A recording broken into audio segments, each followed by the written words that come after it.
Ayan po, magluluto tayo ng bulanglang na gulay. Ang sahog po natin ay okra, talong, kalabasa, kamote, luya, bawang, sibuyas, kamatis, may konting saluyot, tapos konting kangkong, tapos sitaw. Syempre hindi mawawala yung hugas bigas na sabaw, saka paminta at sisinuing.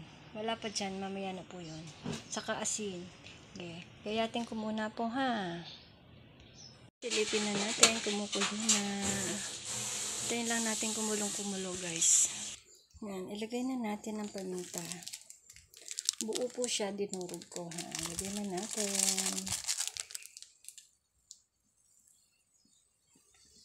Tapos, ilagay na natin ang kamote at kalabasa.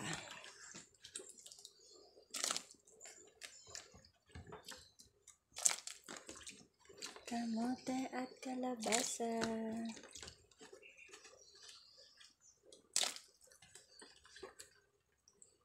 Ayan, hintayin lang natin kumulo ha. Kulo lang, ulo. Lagay na natin ang sitaw at okra.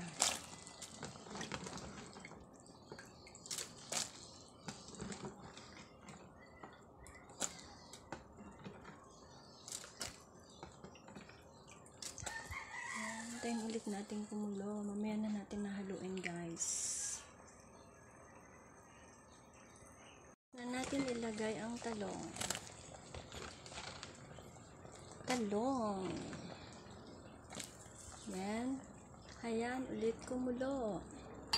Lubog na natin. Hindi siya nakalubog eh.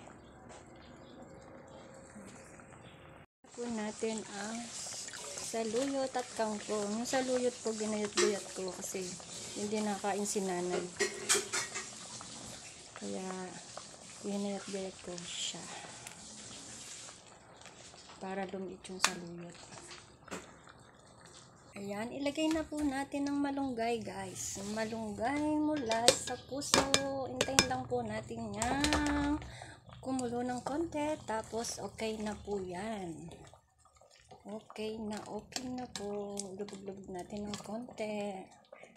O, diba guys? Meron ng bulanglang. Konting kulo lang po yan. Luto na yan. Ayan po, luto na po ang ating bulanglang. Bulanglang, lalo na po sa mga nagpapagatas dyan at nagpapadede. Bagay na bagay po yan. Bulanglang. Thank you for watching guys. Ingat po kayo lagi. God bless. Bye-bye.